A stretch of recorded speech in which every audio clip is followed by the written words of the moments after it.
dahil bagong gupit tayo sa Thompson at naka-Immortal Belt Bag version 2 tayo, sasama tayo kay Commander dahil naimbitahan kami sa birthday ng kanyang beshi. At dahil lavender ang motif, nag-black kami. Isang tingin nga muna dito, Commander.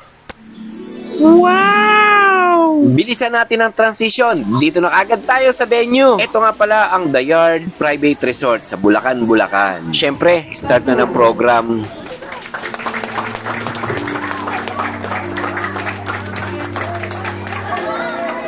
Siyempre, dapat grand entrance ang my birthday.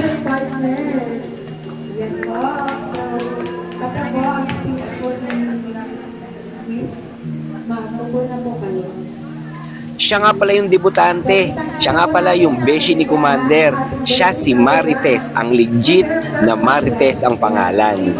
Inumpisahan nga pala ito sa dasal at pagkatapos noon ay magpapapicture ang bawat table sa my birthday celebrant. At dahil matagal din yung huli nilang pagkikita at eto napatakbo pa si Commander. Sabay yakap na mahigpit at dahil miss na miss niya na rin ang kanyang beshi. Nakasama na rin nga pala ako dyan sa picture taking na yan kaya tumabi na rin ako kay Commander. Siyempre after picture taking ang kasunod dyan ay kainan na. At ito nga pala yung mga kinuha namin pagkain. Alam mo naman si Commander, lahat gustong tikman. Pandayo kasi yan kaya nga ilalaban ko yan sa paramihan ng makakain. Kasali nga pala si Commander doon sa program kaya siguro magkakarga muna siya ng maraming pagkain kasi sa 50 shot yata siya kasama yung iinom ng alak tapos magwi-wish doon sa my birthday. At eto na nga ang sumunod na nangyari.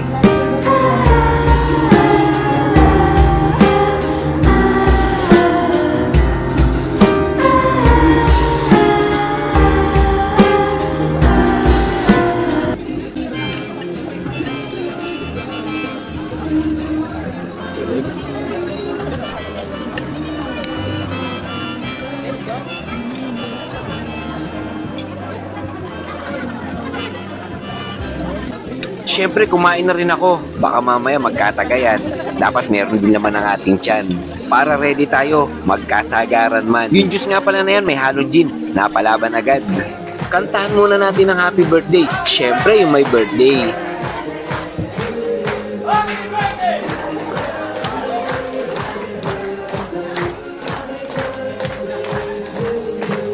Ayan. Tita Tess, please donate our ears and blow your candles.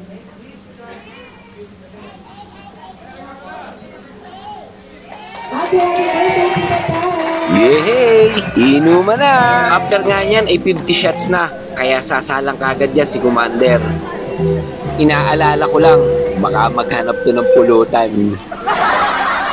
Pakinggan natin yung mensahe ni Commander sa kanyang beshi.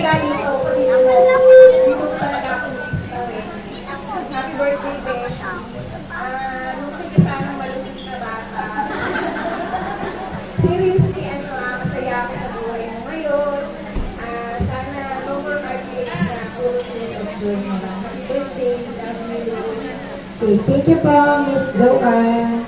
Next, nandun na po si Ate A. Hilario. Please come forward. Sa tagpong ito, parang inip na si Commander at gusto nang itaga yung kanyang alak. Buti na lang at natapos na. Ayan, magtutoast na sila at iinumin na niya yung kanyang alak. Alam ko, excited na yan. Tignan nyo.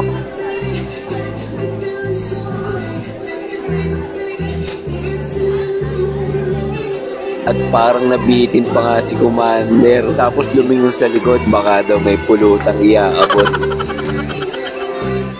Yeah, thank you very much. At tinangay pa nga yung baso.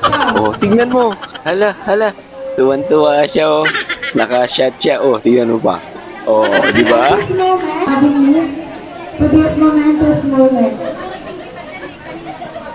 Ano? Bitin. Oh, diba? At nabitin pa nga. Hanggang dito na lang. Hanggang sa susunod na pagdayo. Salamat sa panonood.